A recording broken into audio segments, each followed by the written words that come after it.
Selamat pagi pemirsa, saya Dita dari Agromedia Pustaka, di mana sekarang saya berada di pertanian jamur milik Bapak Haji Rahmat yang terletak di Cisarua, Lembang, Bandung. Nah pemirsa, pasti pemirsa ingin tahu kan bagaimana pembudidayaan jamur? Mari ikuti saya.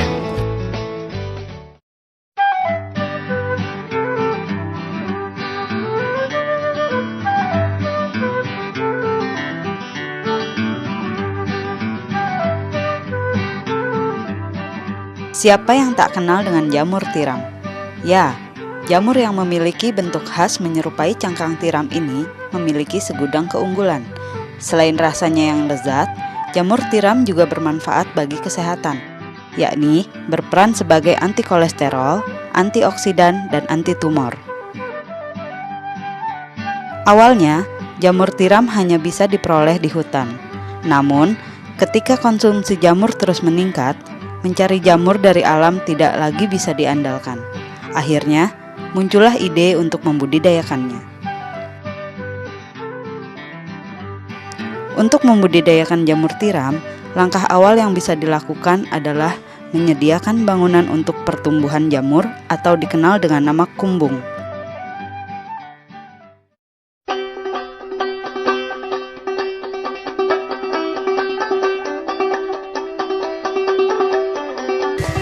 Pak, kalau ini biasanya disebut apa Pak? Orang sini bilangnya kubung. Kubung. Kubung itu tempat menumbuhkan jamur. Gitu. Kira-kira Pak, ini tuh berapa meter panjangnya, luasnya gitu? Itu tergantung ya. Ukuran-ukurannya itu karena masyarakat di sini umumnya dia membuat bangunan itu disesuaikan dengan luas lahannya. Luas lahan. Ada yang 10 meter panjangnya, Iya Pak. ada yang 20 meter, jadi bervariasi. Idealnya kira-kira berapa untuk jamur ini Pak? Seharian? Idealnya mah tuh harus sekitar 12.000. Biar 12.000 ke sana, 12.000 ke atas. Jadi 20.000 cukup lah untuk seorang petani untuk itu. Terus kalau ini kenapa harus pakai bilik kayu gini Pak? Nah, jadi karena sifat jamur itu dia tidak mau terkena sinar matahari langsung. Jadi sinarnya itu hanya biasnya saja. Biasa saja. Jadi pada prinsipnya budidaya jamur itu memerlukan rumah yang fungsinya hanya untuk melindungi dari sinar matahari langsung dan dari hujan. Jadi bahannya mau apapun itu boleh. Mau pakai genteng, mau pakai atap rumbia, mau pakai asbes boleh. Tapi emang udah harus kotak gitu ya Pak? Bukan kotak sih ya, panjang ya. Lebar, panjang lebar. Jadi biasanya 7 kali 10 bangunannya gitu. Kita bisa lihat langsung ke tempat inkubasi.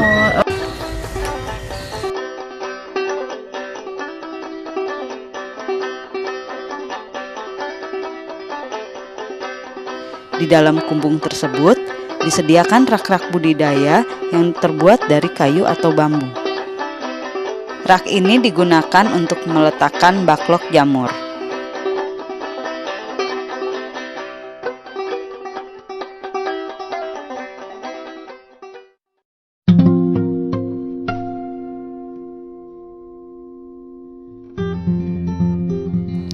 Jika kumbung sudah tersedia, tahap selanjutnya adalah membuat bibit jamur tiram. Pembibitan diawali dengan meramu kultur atau biakan murni menggunakan media agar-agar.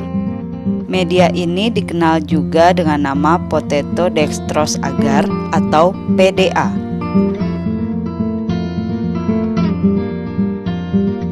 Berikut langkah-langkah membuat media PDA.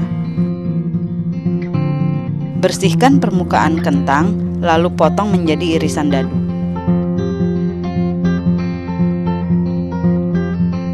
Masukkan irisan kentang ke dalam panci berisi air suling, rebus hingga kentang menjadi lunak dan warna air menjadi kekuningan.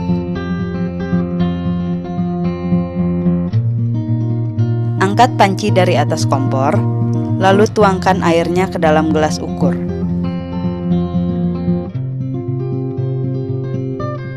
Tuangkan air rebusan kentang ke dalam tabung Erlenmeyer, lalu masukkan agar-agar dan gula.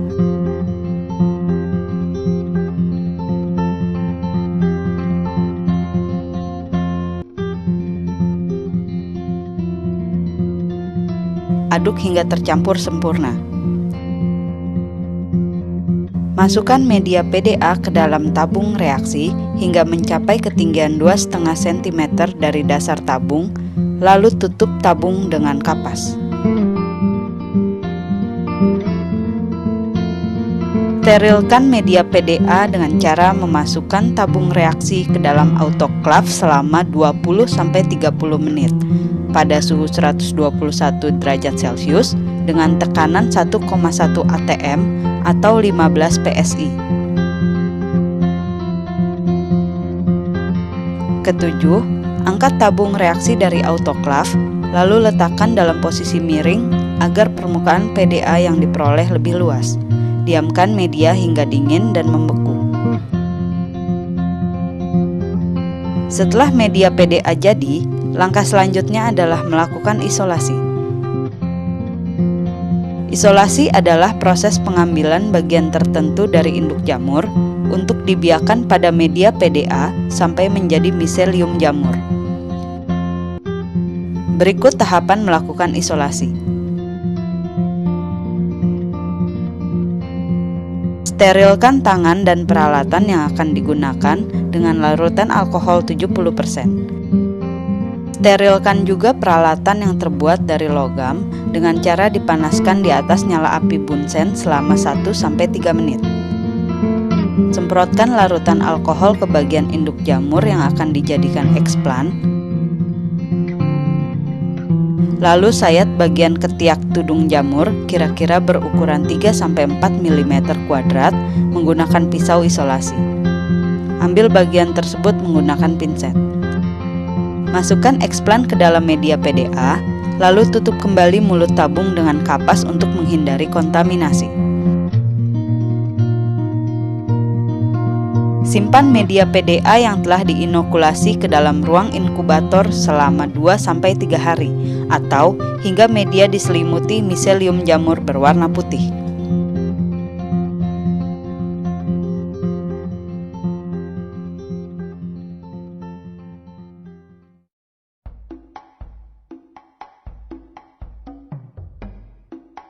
Setelah bibit F1 jadi, langkah selanjutnya adalah membuat biakan induk atau bibit F2. Berikut cara membuat biakan induk. Tuangkan millet ke dalam wadah atau baskom besar. Masukkan air secukupnya. Campurkan semua bahan ke dalam satu wadah.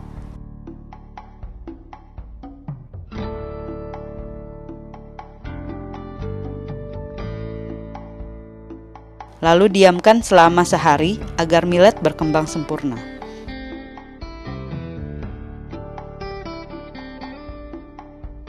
Lalu, masukkan bahan tersebut ke dalam botol transparan.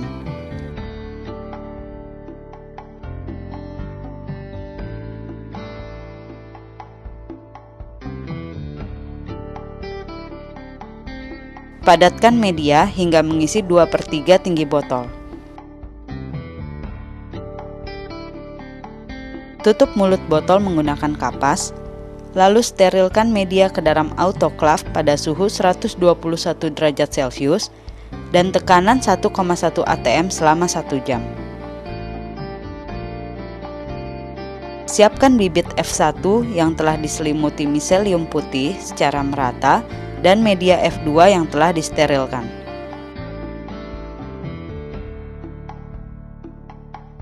Panaskan alat-alat dari logam dengan cara membakarnya di atas api bunsen selama beberapa saat.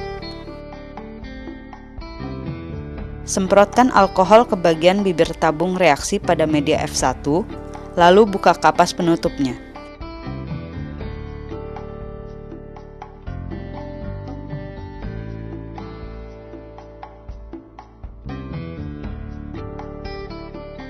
Masukkan bibit jamur yang ada di bibit F1 ke dalam media F2. Panaskan kapas penutup di atas api bunsen, lalu tutup kembali media F2 dengan kapas tersebut.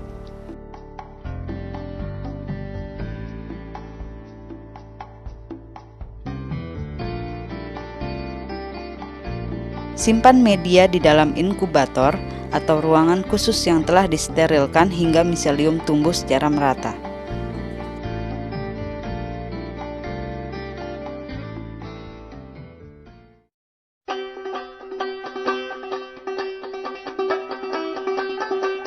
Jika pembibitan selesai dilakukan, langkah selanjutnya adalah membuat media backlog.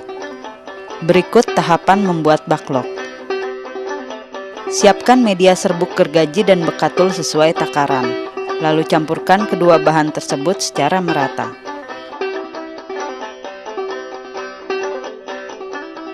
Ayak media kapur sebelum digunakan. Tujuannya agar diperoleh butiran kapur dengan ukuran seragam.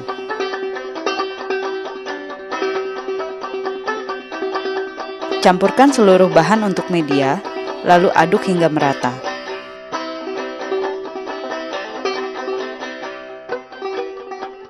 Sambil diaduk, siramkan air secara perlahan. Pastikan bahwa kelembapan campuran tersebut cukup.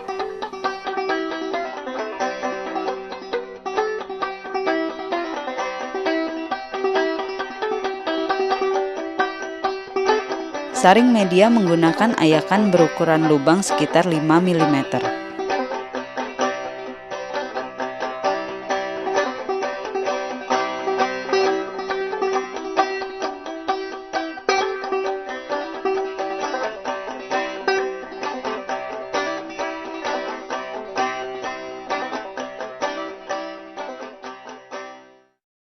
Masukkan media ke dalam plastik bening tahan panas hingga mencapai setengah tinggi plastik. Tekan-tekan media menggunakan kayu atau botol.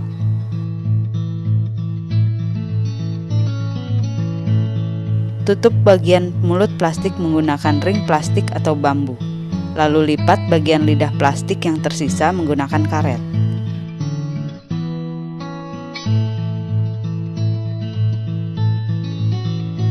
Sterilkan media di dalam drum sterilisator atau sterilisator chamber. Proses sterilisasi ini dilakukan selama 4-6 jam pada suhu 110 derajat Celcius dengan tekanan 15 lb per inch atau 2 atm. Diamkan media backlog selama 1 hari sebelum dipindahkan ke ruang inokulasi.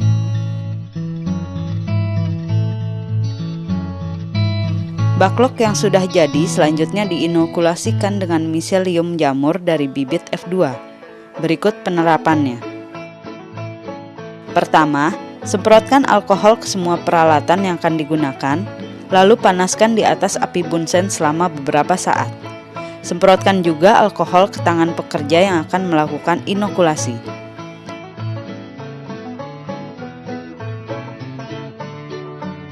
Buka tutup masing-masing media, lalu tanamkan miselium jamur dari bibit F2 ke media backlog. Tutup kembali bagian atas media backlog menggunakan kapas atau bahan sisa tekstil.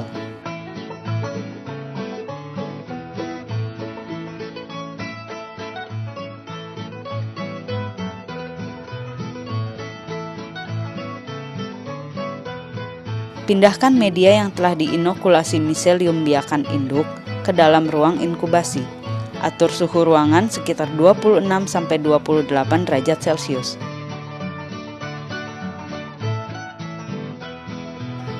Biarkan proses ini berlangsung hingga backlog dipenuhi miselium berwarna putih. Jika gagal, prosesnya harus dilakukan dari awal lagi.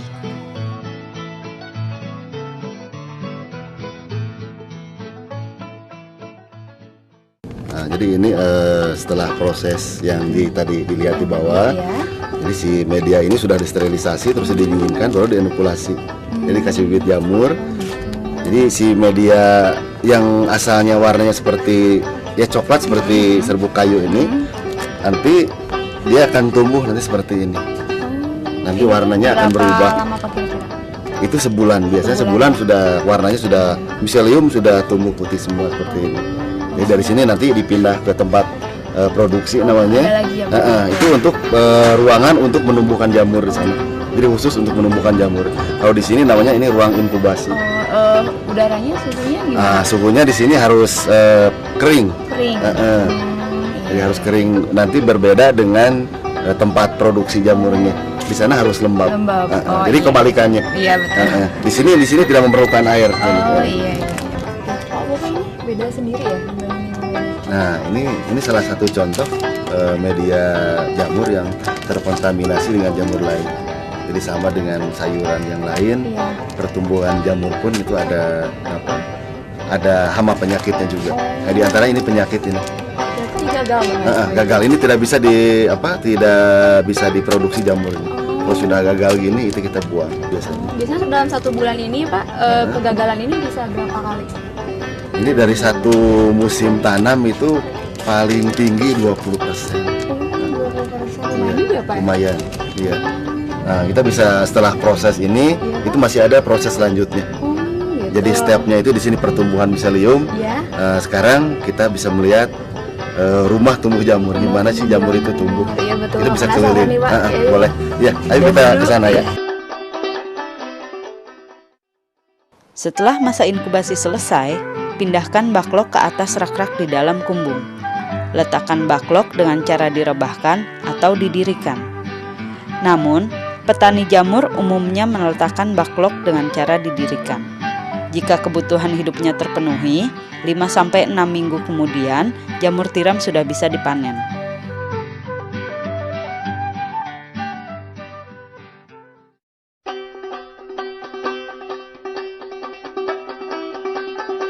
Jadi kita masuk ke ruang pertumbuhan jamur. Nah, ini media-media jamur yang tadi itu disusun lagi di sini. Pak, kalau misalnya umur jamur ini kira-kira berapa hari? Oh, yang ini tumbuhin yang ini sekitar 4 hari. Oh, 4 hari sudah tumbuh. Dia udah tumbuh. Jadi begitu kita buka biasanya nunggu 1 minggu. Nah, hari ke-8 biasanya mulai ada muncul bakal jamur. Nah, ini yang perlu disiram itu kalau begitu keluar jamur itu kita perlu untuk ada penyiraman, dikabutkan.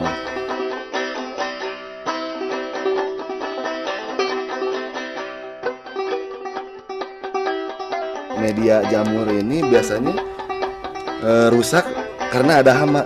Nah, ini di sini. Ini yang bisa Oh, kena hama juga ya, Pak? ini kayak ada kutu gitu.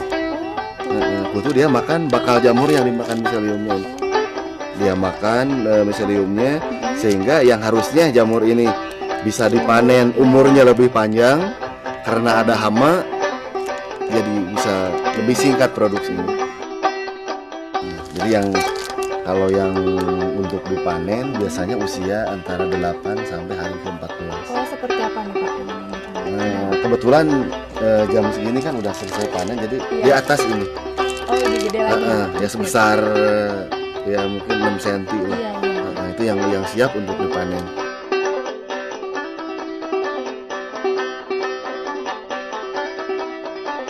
Jadi idealnya satu backlog ini dari mulai panen sampai habis itu menghasilkan setengah kilo jamur. Bukan sekali petik ya, tapi selama 8 kali petik itu menghasilkan jamur sebanyak setengah kilo. Jamur tiram dapat dipanen ketika telah mekar sempurna. Berikut cara melakukan pemanenan. Petik jamur tiram di bagian pangkal batangnya, lalu masukkan ke dalam keranjang.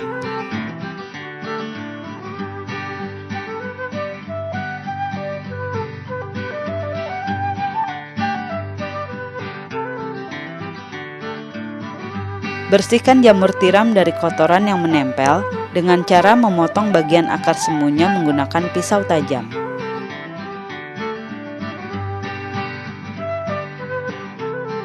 Masukkan jamur ke dalam plastik, lalu timbang sesuai permintaan konsumen.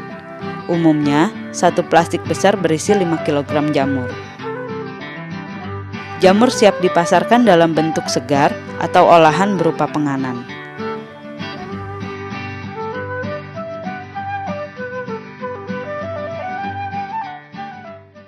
Nah Pak, selain dibudidayakan ini, jamur itu biasanya diolah ya Pak? Selain buat tumis-tumisan, biasanya buat apa Pak? Itu banyak sekali bervariasi sebetulnya jamur. Iya. Jadi gimana pintar-pintarnya ya ibu-ibu kan biasanya tukang masak gitu ya.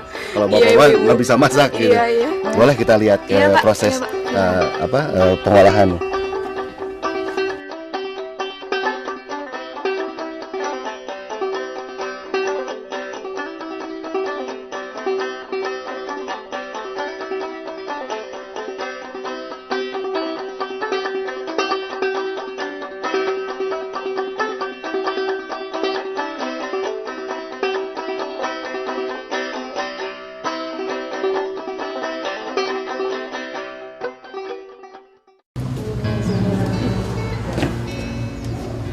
untuk proses selanjutnya yang tadi ceritain tadi, jamur itu bisa diolah apa aja. Ini bagian ibu-ibu. Jadi saya yang menerangkan bisa dibikin apa aja dari jamur ini. Nah, silakan aja langsung nanti sama ibu. Iya, iya betul. Nah pemirsa, sekarang kita mau masak nih sama ibu. Ini ibu ngomong kita masak apa nih? Ini yang pertama kita kayaknya bikin keripik ya. Keripik. Keripik. Bikin keripik dulu. Iya. Terus? Nah ini jamurnya kita suir. Ini setelah disuir jamurnya dicuci ya. Setelah dicuci lalu Direbus untuk menghilangkan kadar airnya. Biar ini jamur ini kan nanti tahannya sampai 6 bulan. Iya. Nah, setelah mendidih kita matikan. Kita cuci lagi untuk menghilangkan bau jamurnya. Setelah kita tiriskan, lalu kita kasih bumbu tepung terigu ditambah tepung tapioka ini ya. Perbandingannya 21. Sambil menunggu ini kita masukkan minyak ya.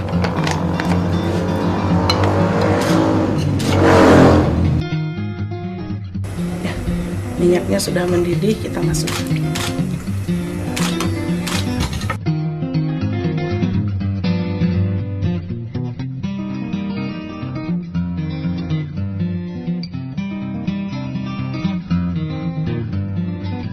Matang.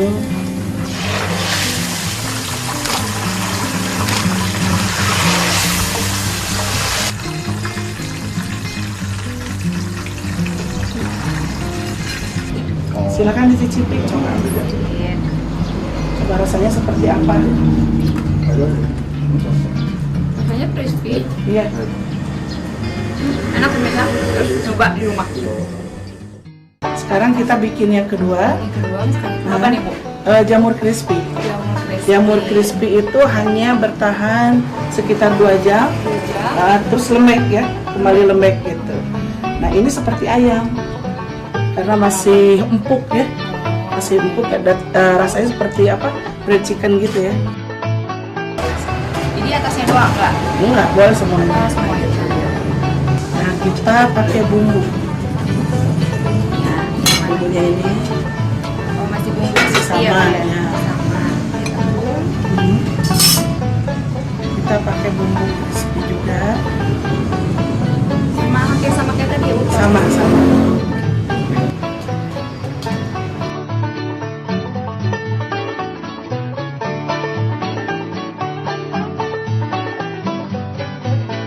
Setelah diaduk, kita persiapkan tepung ya. Pakai tepung basah. Tepung terigu ditambah tepung tapioka. Sama nggak Bu? 21? Sama. Iya. Sini kita pakai air.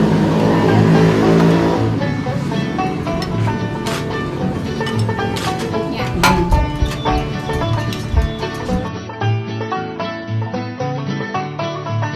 Kita siapkan ini tepung basah ya, Ya. nanti untuk pencelupan. Dan kita siapkan juga tepung keringnya. Oh Iya. ini dicelup. Iya. Ada 2 kali pencelupan. Ini celup. Terus dimasukkan ke sini.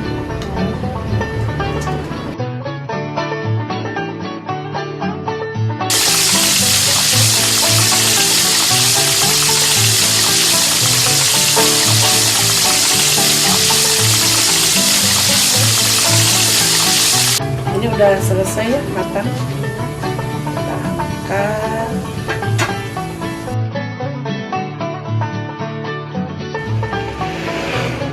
Pemirsa, ini enak. Gurih rasanya crunchy. Juga ayam ya Bu ya? Harus dicoba ya.